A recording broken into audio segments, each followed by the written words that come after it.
Hey guys, I'm Rahul Tiwari. So welcome to the session, and this particular session we are going to talk about Python OOPS concept. OOPS is nothing but object-oriented programming language. So what is the agenda? The agenda is nothing but we have to talk about the introduction of Python, features of Python, installation, how can we install Python, then OOPS in Python, where we will talk about 4 different concepts: inheritance, polymorphism, encapsulation, and abstraction. So what is Python? Now Python is a programming language which is an open source programming language, and it is easy to learn. It has lots and lots of libraries, right? So it's a package driven programming language. The main benefit of this programming language is just that it is very easy to learn. So if I want to create a variable in Python, obviously I have to create a single line, less than a single line in Python. However, in Java, we have to write 4 or 5 lines of a code. So if you want to get to know if you guys are from Java, so how to create declare variable in Java, right? If you see here, there will be some images. So to create any variable, you can see clearly we will have to write lot many lines of code. Let me show you just. So for example, let's say here we are creating a variable f name, l name, favorite color, integer, age, and so on, right? So you can see 1, 2, and then all the variables, and then this lot many options, like lot many lines of a code we have to write. Now in Python, we just have to write a single line. So that is the main benefit here. And again, it's a package-driven programming language. So obviously, it is like a very easy thing. Suppose I want to take a square root of a number. Simple example. I can call a package and it will able to do it, right? I don't have to explicitly write any function, or I don't have to explicitly do any coding. So it is just an example, but let's say I want to do some more complicated operations. In that case, again, there will be a lot of packages available which takes care of these things. This is the guy who discovered or who created Python, and his name is Gaudio van Rossum. He created in 1989. Suddenly, there is a big buzzword coming in for Python, right? Python has topped the list in 28.73 share in popularity. In last 5 years, Python has had 18.2% growth, right? So that is the only thing which you can see here. And obviously, there are a lot of jobs available as well. The only reason is that I can do a lot of things using Python. I can do automation using Python. I can do data science using Python. I can do machine learning using Python. I can do artificial intelligence using Python. I can create a website using Python. A lot of things we can do, and that is the main benefit of this particular programming language. Big companies like Google, Quora, Dropbox, BitTorrent, Instagram, YouTube, these are like using Python a lot for their day-to-day work. NASA, like there are lots and lots of organizations who are using Python. Also, why it is very much popular? Because the reason of popularity is the packages which is it has, right? So machine learning AI I cannot achieve through Java, right? The extensive library is not there. But if I talk about Python, TensorFlow, Keras, these are the packages which are helping us to achieve all these stuffs in quick and easy way. So you see that these are the various packages: NumPy, SciPy, TensorFlow, Keras. These are some of the popular packages which are available in Python, which is helping us to make things easy and faster. Features of Python we already discussed quickly: simplicity, open source software, then it's a portability. Suppose my code is in Mac and I want to execute that code in Windows as well. No issues. Just move the code in the machine, Windows machine, and you will be able to do that. Embedded and extensible. Then we have interpreted programming language. Here I don't have to call, what do you say, interpreter. Python will automatically understand and execute the command. If I talk about this embedded and extensible, so I can run other programming languages codes, for example, C, C++ in Python. Same way in C, C++ Python, I can run Python code as well. That is the benefit which we have, that extensible and embeddable language this is. Then, as I mentioned, there is a packages, libraries such as NumPy, Matplotlib, scikit-learn. These are some of the very important libraries for data science, machine learning point of view. It's a huge set of libraries which are available. It has OOPS, object-oriented programming language, right? So OOPS is again one of the techniques which we can apply in the programming and make things which are very much complex to a simple step-by-step programs. Now, how to install Python? To install Python, we have various ways. I prefer to go with one is from Python website, which I don't want actually that you guys install Python from Python website. The only reason is that the packages which I am talking about, NumPy, Pandas, all those packages, you have to install separately if you install Python from Python website. That's why the best is anaconda.com. You can go to anaconda.com and you can very well download from here. Go to individual edition, and then if you go till the end, you can see your data science toolkit. It is helping us understand that these are the packages by default comes in once you install Anaconda. By default, these will come. You can see below, based on the machine, you can download the Anaconda instance. Go with the latest version of Python because the support for Python 2.7 is no longer there. So better to go with the latest version based on the bit of the machine. Also operating system, whether it is Windows, Mac OS, and Linux. Based on that, you can go for it. Once you download that, then you will just have to write Anaconda. You see there are two options coming in, Anaconda prompt, which is nothing but a command prompt, and this is Anaconda Navigator, where you can launch the graphical user interface like Jupyter Notebook and Spider. We will going to use Jupyter Notebook for our this class. If I go to Anaconda prompt, you can see that this is nothing but a command prompt which I have. I already mentioned that when you install Python from Anaconda, the relevant packages which are on data science, you will able to get those packages here. PIP list. You can see that we have the packages coming in. Right here, you can see that we have scikit-learn, we have pandas, all these packages coming by default. Right. Anaconda is a distribution system. From there, you will get the GUIs where you can do coding. For example, Jupyter Notebook and Spider. PyCharm also coming in. So basically, Anaconda is now coming up with PyCharm as well. Right. So PyCharm is one of the GUIs which people use, but I prefer to go with Anaconda, like Jupyter Notebook and Spider, because in industry people are using that more as compared to PyCharm. And now in Anaconda PyCharm from this year it will also come in. So for example, if I install Anaconda, PyCharm also by default comes in with Anaconda. Right. So if you see here, if I go to Anaconda Navigator, it will show me all the graphical user interfaces, and it will take some time. So Spider, Jupyter Notebook, those are like the places where I will do the coding, and from this year PyCharm will also be a part of it. It will take a little bit of time. In the meantime, let's proceed. Here we go. Okay, you see this is my Anaconda Navigator. You have Jupyter Lab, you have Jupyter Notebook, you have Spider, IPY console, right? A lot of options we have, and here you will most probably see Anaconda PyCharm as well soon.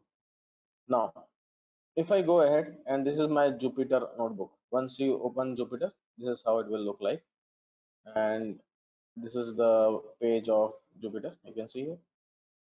This is the Jupyter Notebook. The name Jupyter comes in with JU for Julia, PY for Python, R for R programming.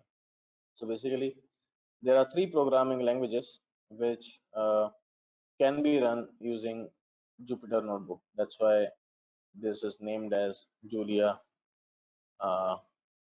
Python and R Jupyter. Now, if I go to OOPS concept directly, right? So what is an OOPS concept? So basically there is a concept of classes and objects, and there are concept of methods as well. So we'll quickly talk about that. I have object, class, and method. Now what is an object, what is a class, and what is a method? I'll take an example. Let's say I have a blueprint of a house. Once, let's say I am creating a big society, right? We will not start creating the society directly. We have a floor plan, and we'll have like, okay, here the kitchen will be, here the bedroom will be, and so on. I'll have the floor plan like this, right?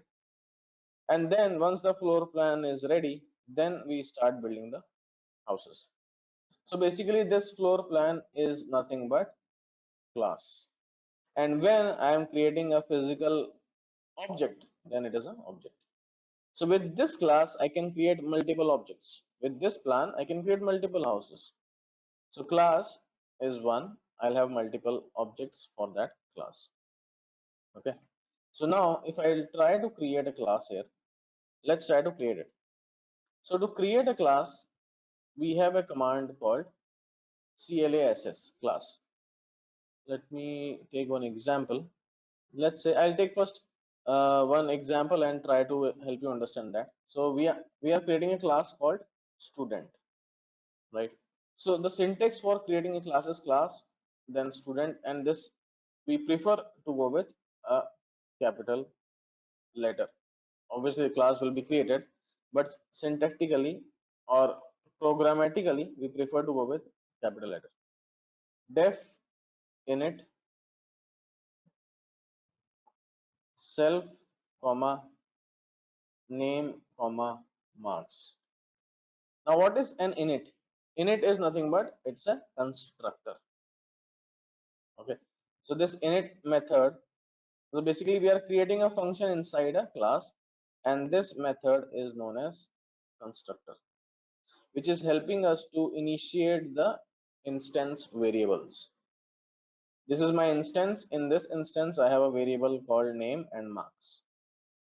That is how the syntax is. This is how we call the constructor. Init underscore underscore init underscore underscore is what I can use. Now question arises, what is this self? Self is nothing but it is again an option to, let me create the entire code, then it will make more sense. So what I will do is I'll go ahead and call this entire code, and let's say I'll give some conditions here. For example, self dot name is equal to name. So self is a keyword which is helping us to initiate, like in this constructor is helping us to initiate the variables, instance variables of a class, and self is a keyword which is helping us to assign that variable in the name, right? Self dot name. So this self is helping us to assign the variable in this particular variable, assign this name variable in this particular variable. After that we have self dot marks is equal to marks. Now what I want is I want to create one more. Self is not necessary to use, but you can give any name. You can put Edureka also, but it is required. Something is required here. You can give any name, but self is a best programming practice. That's why we go for it. So it is helping us to assign the variables inside this method. After that we have, let's say we have to create a new method. So basically what is this? This is a constructor, and then def display self. I'm calling this self again. Print hi comma self dot name. Print, if you are calling a constructor, guys, then this self is required. We cannot skip this.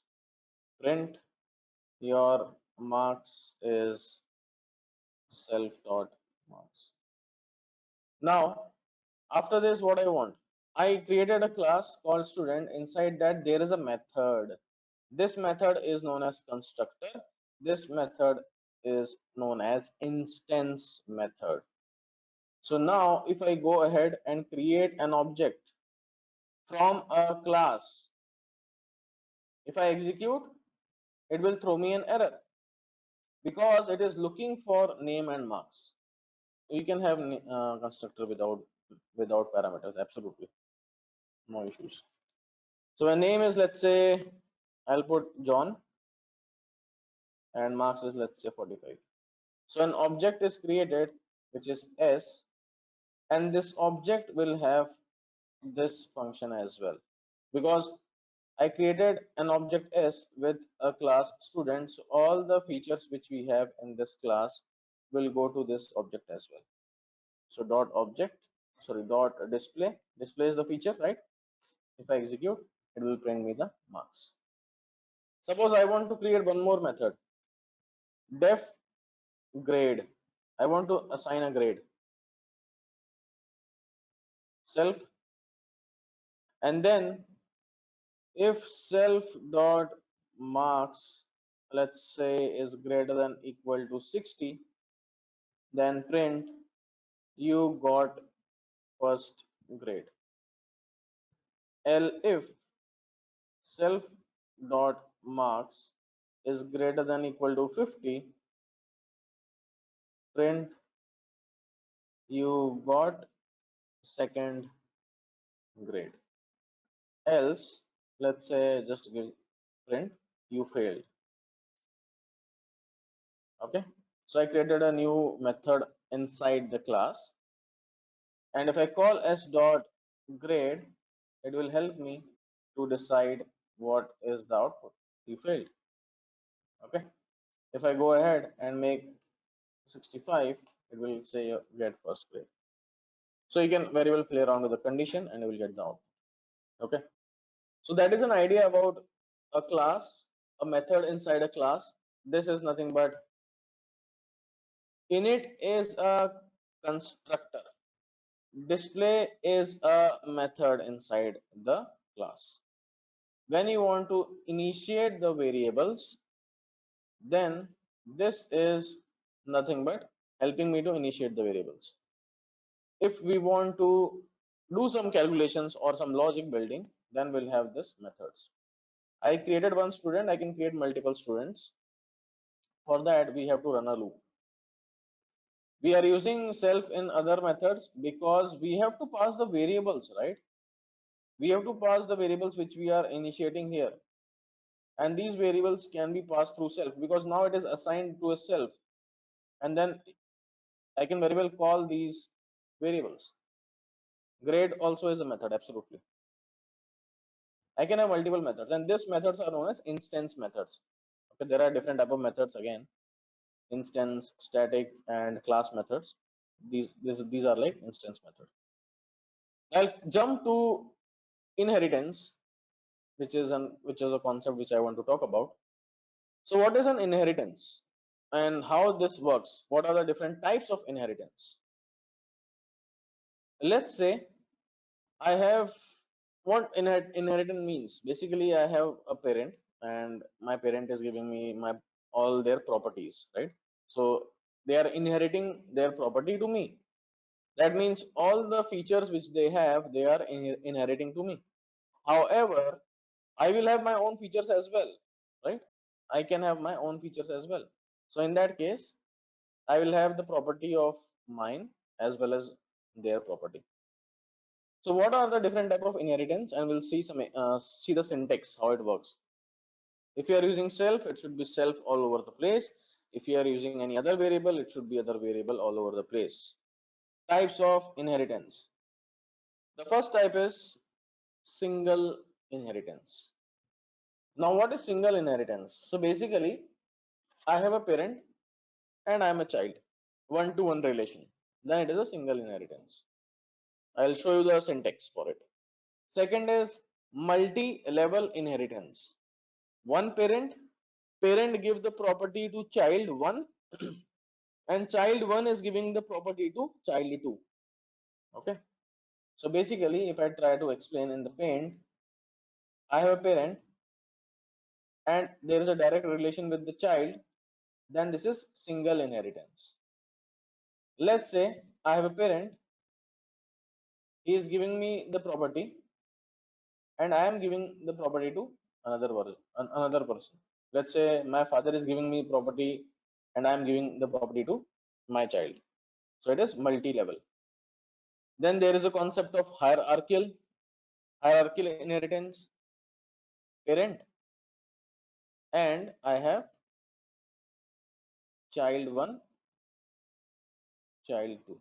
Okay, so let's say my father, I am one of the son, and maybe my sister. So here we have hierarchical inheritance. And next is multiple inheritance. Now what is that? Two parents I have, parent 1, parent 2, and child is getting properties of both the parents. That is multiple inheritance. Okay, so these are the four main types of inheritance which we have, and how we can create a syntax. So basically I'll try to help you understand the syntax, how it will be created. So to create a single inheritance, let's say class P is my parent, it has some method. Now here self, if you remove, that is fine, absolutely no issues, but I'm passing it and print parent method. Okay, so I have a class P. Inside this class P, this is one of the properties of the parent. Now I have a class C, and I am passing parent property colon pass. Now what is the property of C? C has its own property or not? We don't have any C property, right? C is like just a standalone class. I don't have any like C as a child don't have any property. So if I go ahead and create a class object,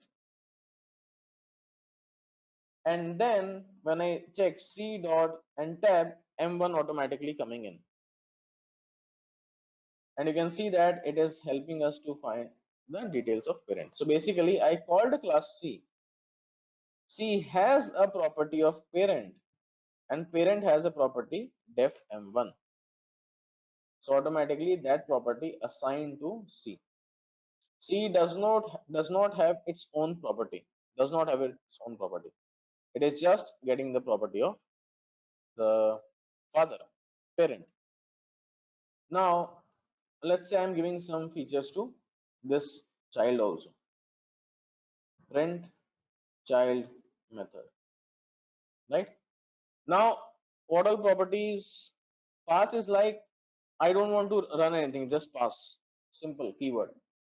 Like if I'm creating a class and then I'm passing it, I don't want to execute anything here, it is just pass. No properties I have, just pass it. Now C dot, you will see that I have M2 also coming in.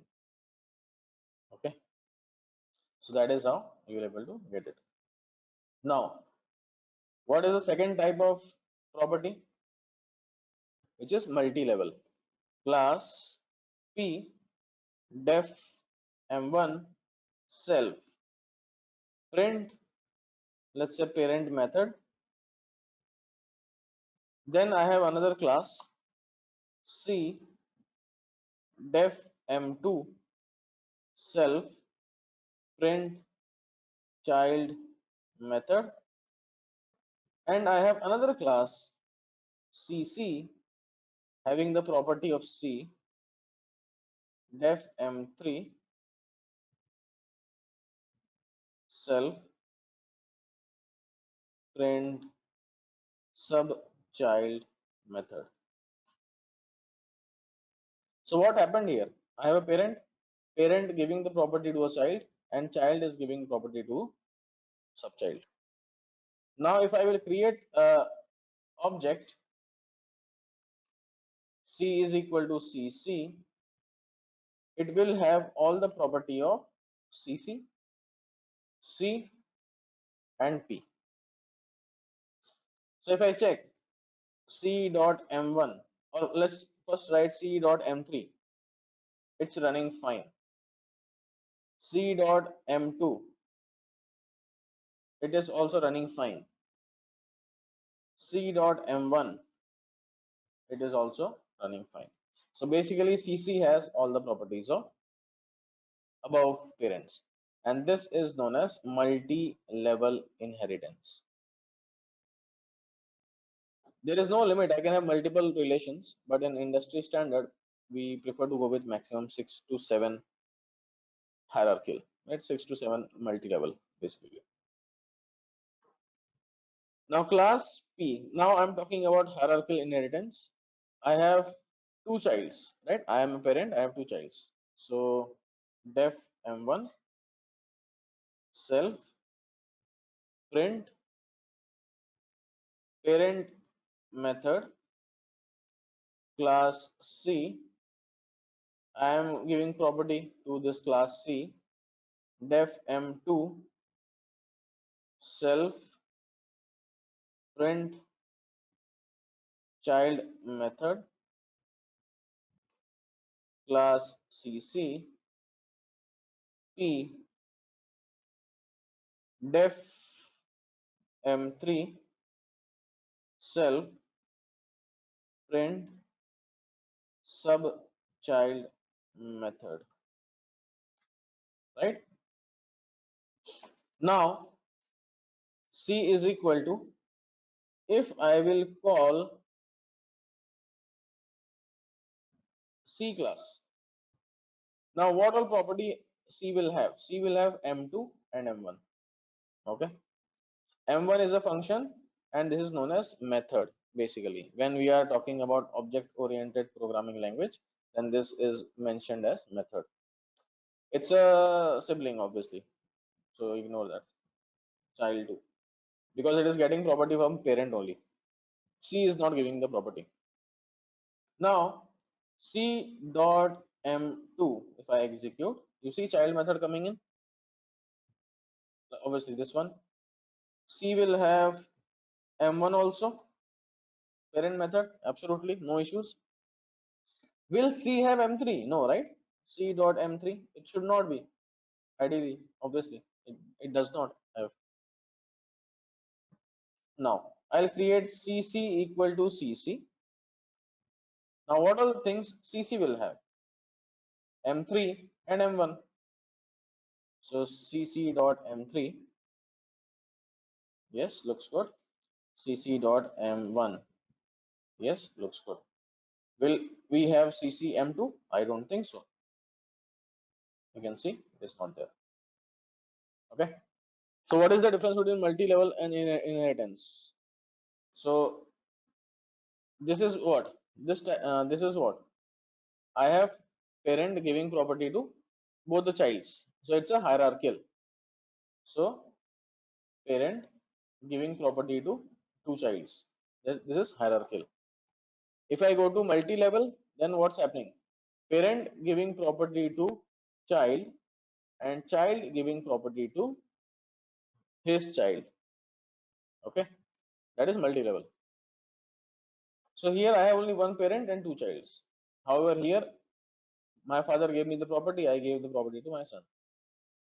Here it's like Mukesh Ambani, Anil Ambani. Dhirubhai Ambani, Mukesh Ambani, Anil Ambani. Now, multiple inheritance. Now, what is multiple inheritance? Now I have two fathers. My God. And I'm getting property of both the fathers.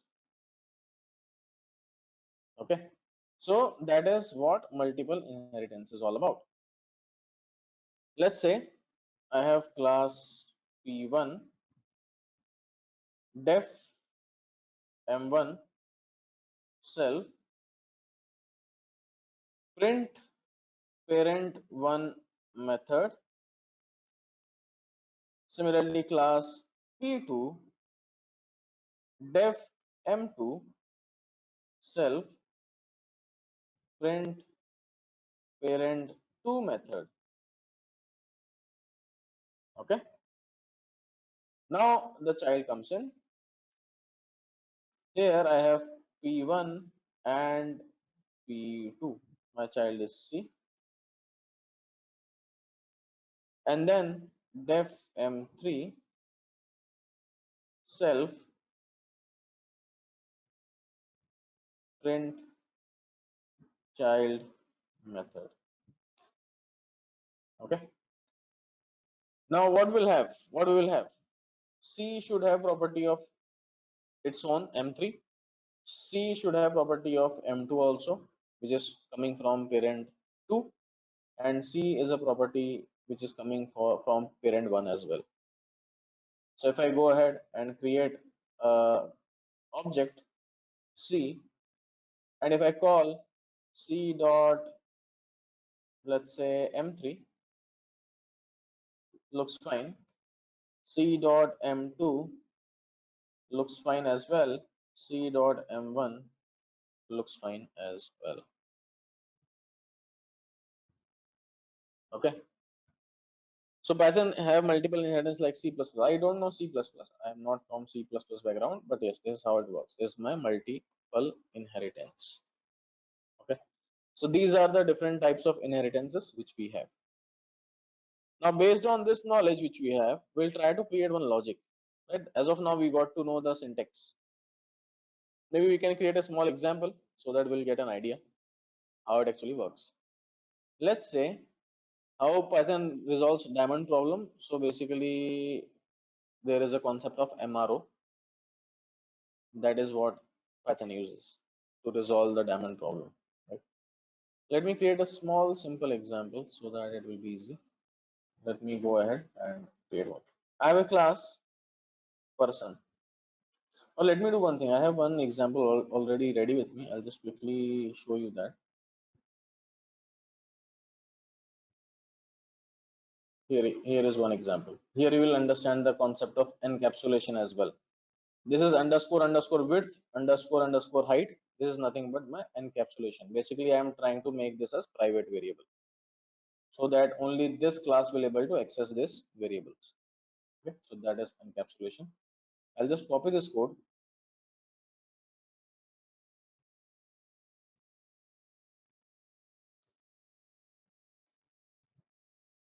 Okay, so now what we are doing here, we have created a class called polygon which has an input we have to pass. Now this is a private variable which cannot be accessed directly. For that there is a concept of setter and getter. If we want to set the value, we have to call a setter which is helping us to set the value of width, set the value of height, and then I have to get the value of width and get the value of height. So you can see that I'm using getter somewhere here to get the value, right? Here you can see get width, get height, get width, get height. So if you want to access this private variable from one class to another class, then you have to call a getter.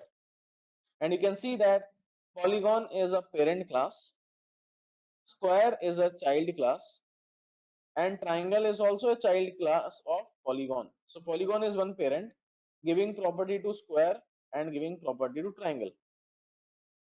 Now when I am passing the value of width and height in polygon, that will be accessed by square and triangle to get the area of a triangle and square. I created an object S1 for square. I set the values through setter. As I mentioned, I cannot set the values directly because these are like private variables. So I'm calling this setter and then I am finding the area. Same way for triangle, I am setting the values again and then I am finding the area again for triangle. So this is one of the small quick example which you can use for mathematical calculations for any of the polygons. Right? Now, what else we have? So we spoke about objects, we spoke about class, we spoke about methods. We spoke about different type of inheritances as well: hierarchical, multiple, multi-level, single. Right? We had a discussion about it. Then we'll talk about polymorphism, but before that, we spoke about encapsulation as well. Right? We are creating a variable which is nothing but private variable. So encapsulation is nothing but I am making things private. Okay, which is one of the fundamental concept of object-oriented programming language. The main purpose is it describes the idea of wrapping the data, right? Wrapping the data or a variable or a method, you can say, that is work within one, you can say, one object or one unit. This basically helps us to put the restriction on accessing variables and methods directly and can prevent the accidental modification. Basically, that is the main purpose here. To prevent that accidental changes, we have to create an object variable that can only be changed by an object method. Okay, and that variable is nothing but this private variables. So any variable you think that I don't want to change that variable, then I will go with encapsulation. For example, let's say I want simple example, RBI monetary rate. As of now, let's say RBI monetary rate is 7.5 and I don't want my function to change that value. What will I do? I will do encapsulation to that rate and that value will be fixed. Yes, double underscore is super private, we say normally. Now, what is polymorphism? Polymorphism is nothing but basically you can say that different, poly means what? Multiple. Morphism means what? Forms. So polymorphism is nothing but multiple forms. For example, let's say if I'm taking one simple example. I have, let's say, A is equal to 10 and B is equal to 20. A plus B will give me what? It will give me sum. Now, if I have A is equal to R and B is equal to T, then A plus B will give me what? It will give me RT, concatenation. So basically this plus is having different behavior for different types of variables. If I am using integers, then it is adding up the values. If I am using strings, it is concatenating the value. And this type of concept is known as operator overloading. So in polymorphism, there is a concept of operator overloading. Okay. Now, if there is an operator overloading, then obviously we should, let's say I'm creating a class equal to book. Okay. Def init, I am calling self and pages. If we are saying that in Python there is an operator overloading, then we should able to add the books. Basically, let's say I'm creating B1, which is an object of book with 200 pages. B2 is a book as well with 100 pages. Polymorphism is nothing but multiple forms. This plus has multiple forms, right? When I have two numbers, I'm applying plus, it is summing up the values. When I have two strings, applying plus, it is concatenating the values. This is known as operator overloading, which is part of a polymorphism. Now, if we are saying that operator overloading is valid in Python, then it should able to give me B1 plus B2 as well, right? But here we are getting an error. That means operator overloading is not possible. Maybe, may not be. Let's check that. There is a concept of magic methods. Operator overloading is very much possible in Python by calling the magic methods. Magic methods are nothing but what I want to do. I want to add two books. Two books are nothing but classes. I want to add the classes. obviously the objects which created from the classes. So def, this is my magic method add self comma other colon return self dot pages plus other dot pages.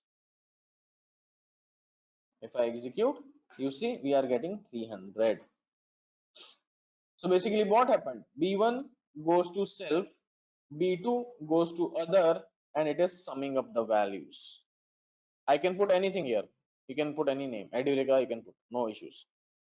So that is how you can add multiple values as well, using two methods as well, like two objects as well. Now question arises, can I able to sum up three books? If method overloading is there, then we should able to sum up three books as well, right? B1, B2, B3. Here I will pass B3. It should work. It is not working. It is saying that integer and book. What is integer? 200 plus 100 is giving me 300. That 300 is nothing but an integer which is getting the output. And this book 50 is nothing but a book which is an object, right? Now I cannot add integer plus book. So what is the solution? You may be thinking, okay, let's do one thing. Let's put other one and here plus other one dot pages. It will not work because add takes only two arguments.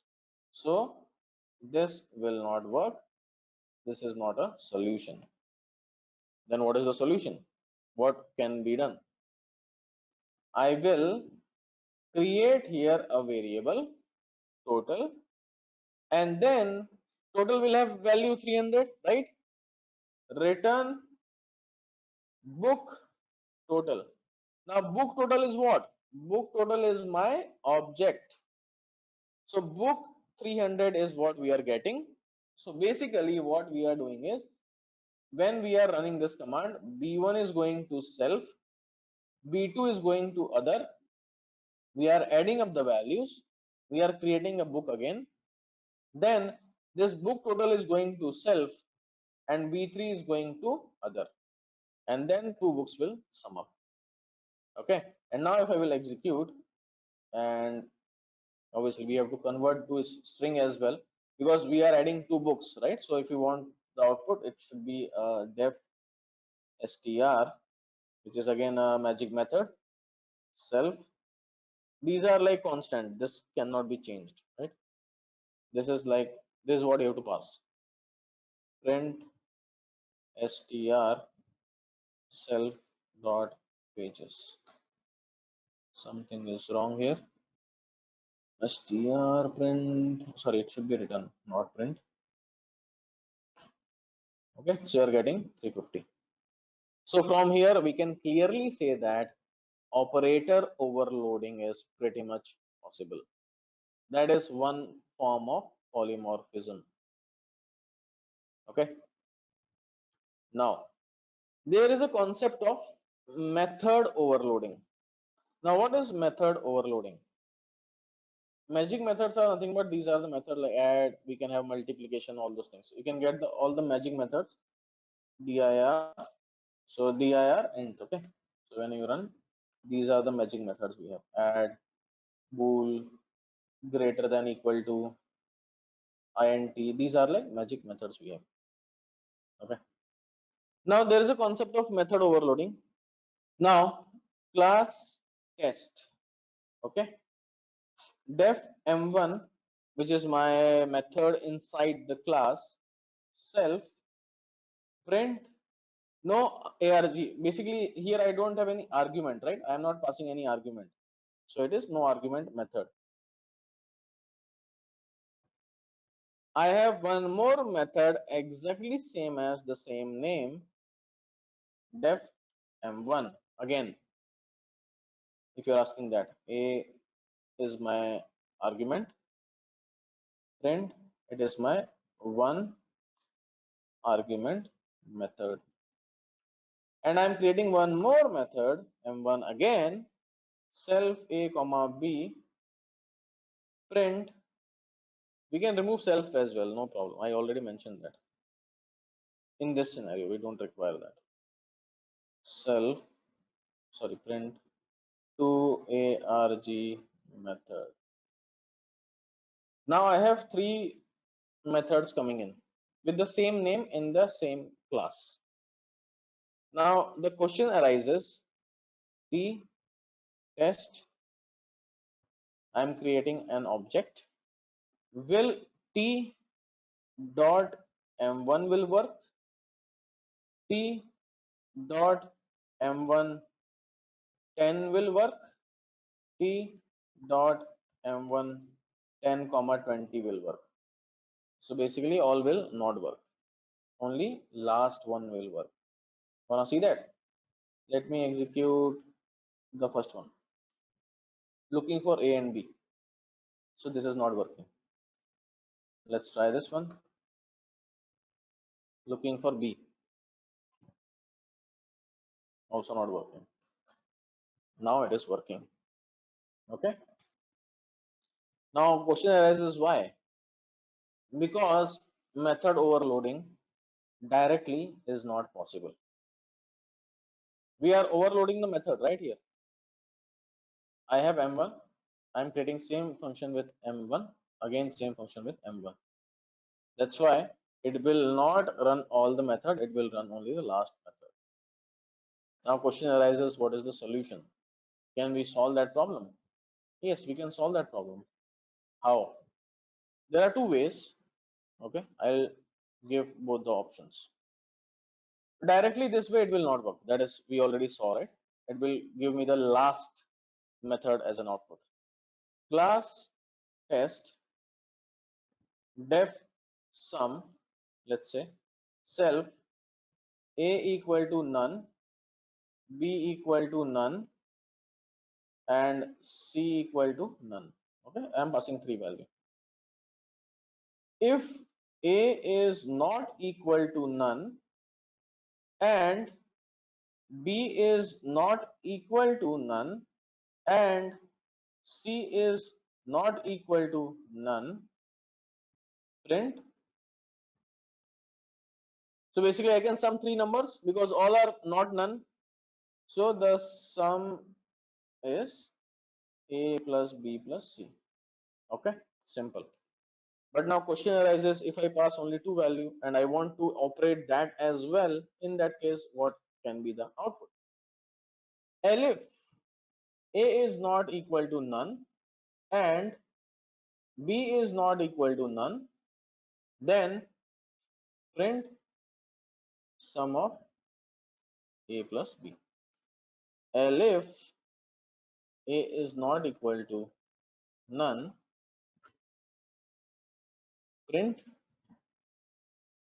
number a. Else print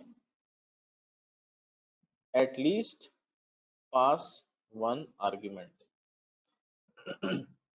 Okay, something goes wrong syntactically and is missing, and okay, now let's call t is equal to test. T dot sum, what will happen? What will be the output do you think will happen? T dot sum 10, what will happen? T dot sum 10 comma 20, what will happen? And t dot sum 10 comma 20 comma 30, what will happen? You can see that the values are perfectly coming in. But this is a very, you can say, coding wise this is not a good method, right? Suppose I want to add four numbers, then I will add one more none. Let's say I want to add 10 numbers. It will be very difficult for me to handle that. Then what is the solution? Let me create it. Class test def sum self star a is known as variable argument. Okay, a is a variable argument. You can pass any number of variables. Total is equal to 0 for x in A. Total is equal to total plus x. Print the sum is total. Simple, right? T is equal to test T dot sum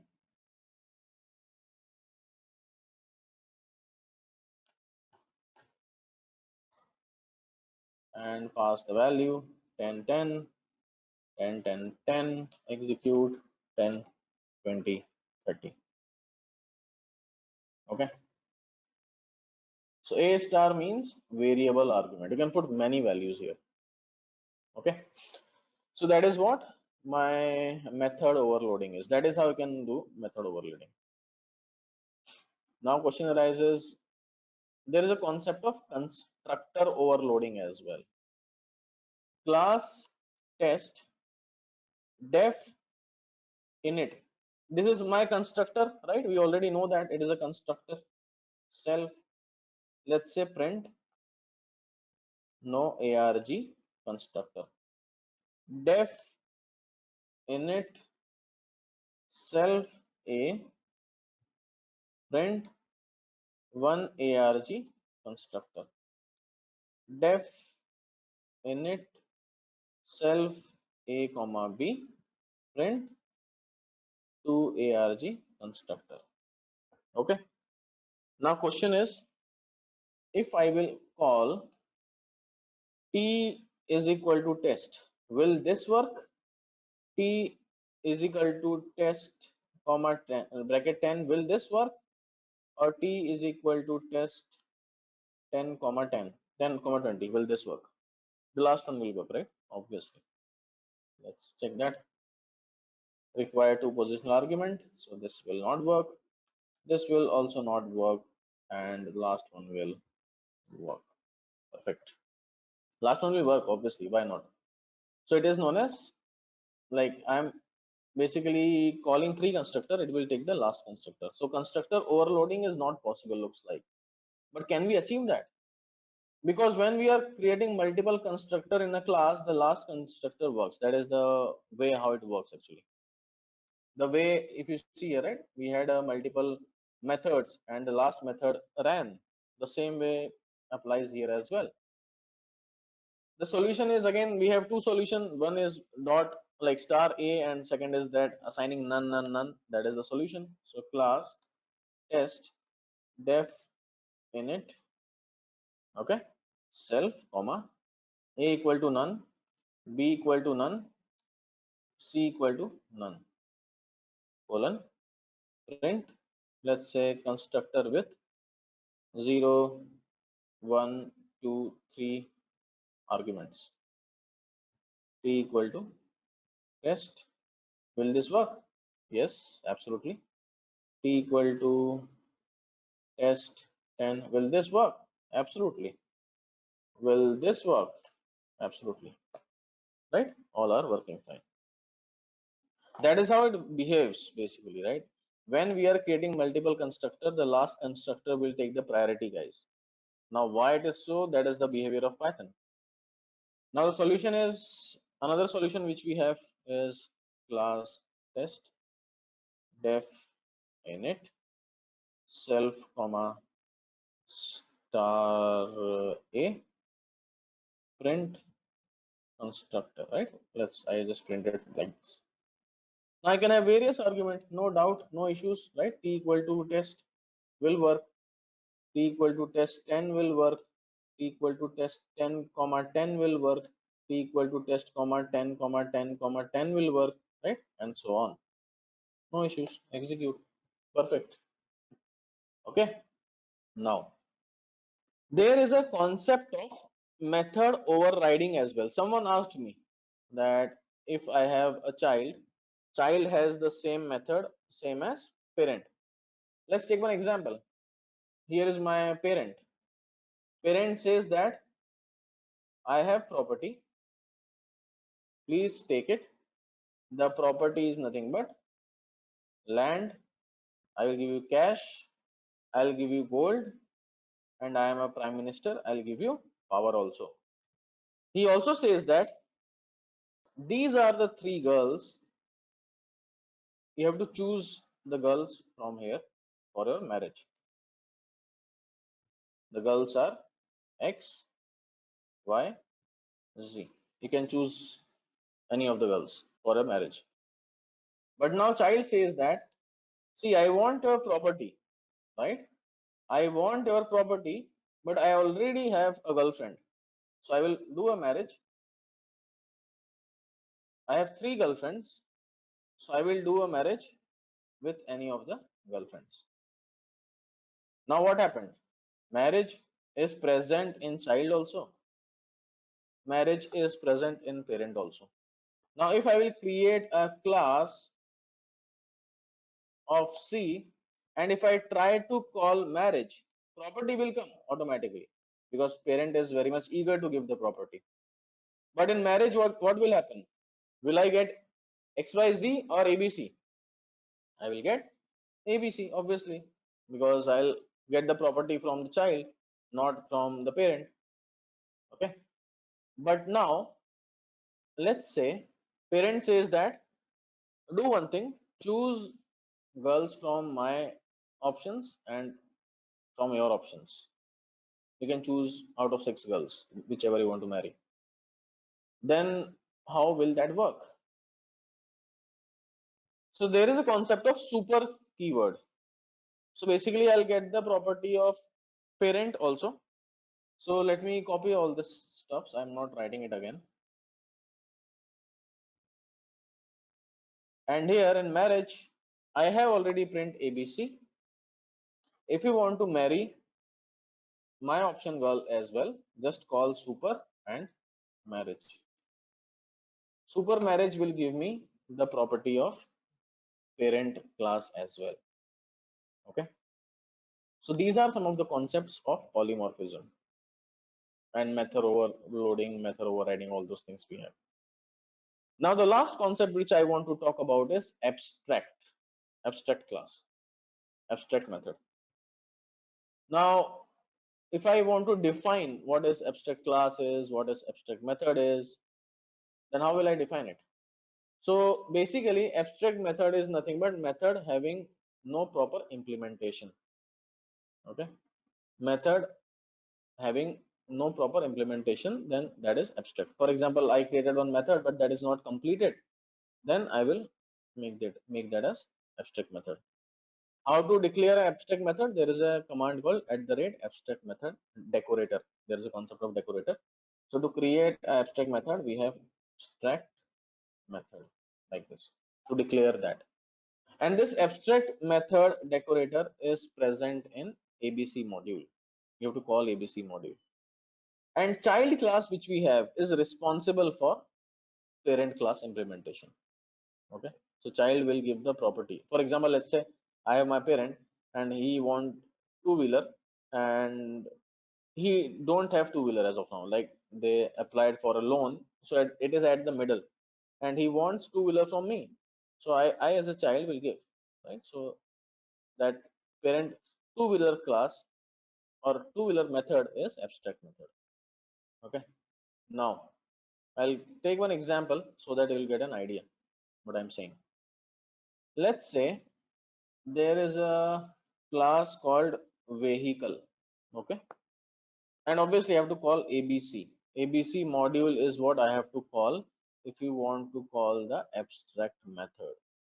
And this ABC, if you want to call, you have to actually write from ABC import star. Okay, obviously syntax error will come, I'll just clean that. You can see that it is ABC colon. Okay, I'll put the method, and this is abstract method. So in class vehicle there is an abstract method, so I can say, or let's say yeah, that's fine, I'll make it as abstract method def m1 self pass port. Okay, you see here vehicle has a method m1. As of now, nothing is happening in m1, right? It is halfly constructed. There is no logic present here. But there is a child. There is a child of vehicle. It consists of m1 and it has some logic. For example, just a print m1 logic present here. Okay. Now what my parent will say, see, I have one more property which is, let's say, def m2 self print property. Okay. It says that I have this property which I will give you, but in place of that, you give me this property. My m1 is not fully constructed. I want that m1 property from you. Okay. So that is what we can do. So let's say if I'll go ahead and create c is equal to c dot m2, m2 is working fine, c dot m1 is working fine as well. What will happen if we'll write vehicle? We have to create a class for vehicle, v equal to, you see here, cannot instantiate abstract class vehicle with abstract method m1. So this is not gonna work, but this will work through parent property, sorry, child property. Okay. So child is giving me the property, child is giving the parent a property m1. So m1 task which this guy has to do will be done through child. Suppose this class is also, this method is also abstract method, then what will happen? Abstract method is, sorry, abstract method, you see I'm getting c with abstract method m2.